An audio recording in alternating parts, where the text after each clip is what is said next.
యోగాంధ్ర డేకి 300 కోట్లు ఖర్చు పెట్టారు. దాన్ని ఎలా చూస్తారు? ఇవన్నీ వేస్ట్ ఖర్చులే. చంద్రబాబు పుట్టక ముందు నుంచే ఉన్నది ఈ యోగా, కబడ్డీ, బ్యాడ్మింటన్, టెన్నిస్ ఇవన్నీ కూడా నా వయసు 60 సంవత్సరాలు అప్పటి నుంచే ఉన్నాయి. ఇవాళ కొత్తగా నేర్పాల్సిన అవసరం ఏమి లేదు. ఆరోగ్య రీత్యా ఎవరికాడికే తెలుసు. యోగా చేయాలనుకున్నాడు చేస్తాడు, వద్దనుకున్నాడు మానుకుంటాడు. భవనాలు కట్టి ఎక్కడ పోతే దేనికో దానికి యూజ్ చేస్తారు కదా. ఒక్క మాటలో చెప్పాలంటే చంద్రబాబు నాయుడు ఇప్పుడైతే జీరో.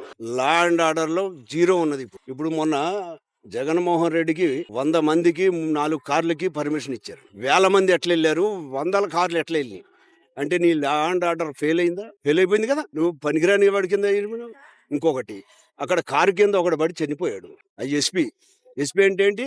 గుంటూరు జిల్లాకి లా అండ్ ఆర్డర్కి అధిపతి. అవునా? వాడు ఏం చెప్పాడు? ప్రైవేట్ వెహికల్ గుద్దుకుని చనిపోయిందన్న. ఇప్పుడు ఏం చెప్తున్నాడు? జగన్ గారి వెహికల్ కింద పడ్డారు అని చెప్తున్నాడు. లా అండ్ ఆర్డర్ కూడా నీకు ఒక జిల్లాకు అధిపతి అయి ఉండి నీ కింద ఎన్ని సిబిఐ, సిఐడి ఇన్ని సంస్థలన్నీ పనిచేస్తాయే. నువ్వు నిద్రావస్థలో ఉన్నావా? నీకు తెలియదా?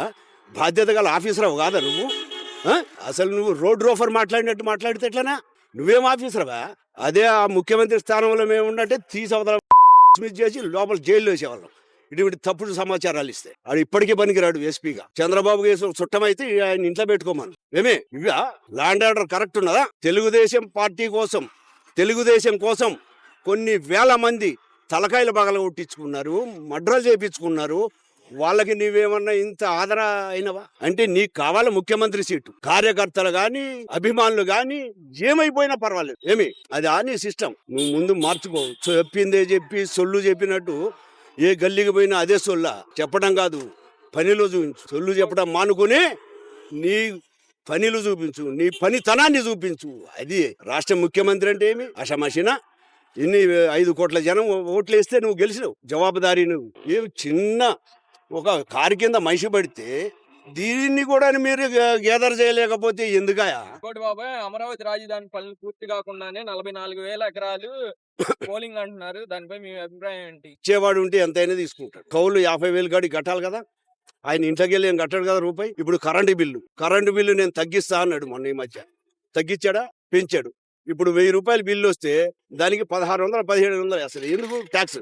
అన్ని ట్యాక్సులు, అడ్డమైన ట్యాక్సులు అన్ని వేసి దాని మీద ప్రతి కుటుంబం మీద 500-600 ట్యాక్సులు అదనం పడతాయి. ఇవన్నీ ఎవడు అడిగేవాళ్ళు లేకనా? అడిగే గొంతుగా లేక ఇక్కడ ఏడాది కాలం పరిపాలన సుపరిపాలన అని కూటమి ప్రభుత్వం అంటుంది. సుపరిపాలన చేసే విధంగా నువ్వు బిహేవ్ చేయి. అది సుపరిపాలన అంటే. ఇవన్నీ చిల్లర పనులు, చిల్లర వ్యవహారాలు, ఈ భజనలు చేయించుకోవటం అవసరమా? అరే ఏమయ్యా, లా అండ్ ఆర్డర్ ఉన్నదా ఇవాళ? ఆడు పనికిరాడు. ఆడు అప్పులు చేశాడు. 14 లక్షల కోట్లు అప్పు చేసిండు అన్నావు. అవునా? నీ ఆర్థిక మంత్రి ఏం చెప్పిండు అసెంబ్లీలో? ఏం చెప్పాడు ఆర్థిక మంత్రి ఏమని చెప్పిండు? 6 లక్షల కోట్లు అప్పు అన్నాడు. అవునా? మిగతా 8 లక్షల కోట్లు ఎవరు చేశారు? అబద్ధం మాట కదా. నువ్వు అసెంబ్లీలో చెప్పు 14 లక్షల కోట్లు చేసేస్తే జగన్మోహన్ రెడ్డి 14 లక్షల కోట్లు అని చెప్పు. తప్పను, ఒప్పను. ఏమంటావు? ఇప్పుడు నువ్వెంత చేస్తున్నావు? ప్రతి సంవత్సరం ఎంత చేస్తున్నావు? ప్రతి నెలకి ఎంత చేస్తున్నావు? ఇప్పుడు ఎన్ని లక్షల కోట్లు అప్పు చేసినావు అని చెప్పు అంటే అడిగేవాళ్ళు లేరా? సంపద సృష్టిస్తా అన్నావు. ఎన్ని కంపెనీలు వచ్చినాయి? ఒక్కడు చూపించు. అరే సంపద సృష్టించాలా? ప్రజాస్వామ్యంలో ప్రజలందరికీ రక్షణ కల్పించాలన్నాయా? రౌడీజం నడవదు. వాడు వైసీపీ వాడు చేయని, తెలుగుదేశం వాడు చేయని, ఇంకోటి చేయని. రౌడీల్ని ముందు కంట్రోల్ చేయి. యూపీ యోగి ఆదిత్యనాథ్ దగ్గర ట్యూషన్ తీసుకోమని తెలుస్తుంది వాడి పరిపాలన ఎట్లా ఉన్నది ఏమిటి. పోలీస్ డిపార్ట్మెంట్ కూడా అండర్స్టాండ్, ధర్మబద్ధంగా వెళ్తున్నదా? ఇక్కడ ఒక జిల్లాకు అధిపతి వాడికే తెలియకపోతే ఇంకేం చేస్తారా? నువ్వు చంద్రబాబుకు లా అండ్ ఆర్డర్ ఉన్నదా?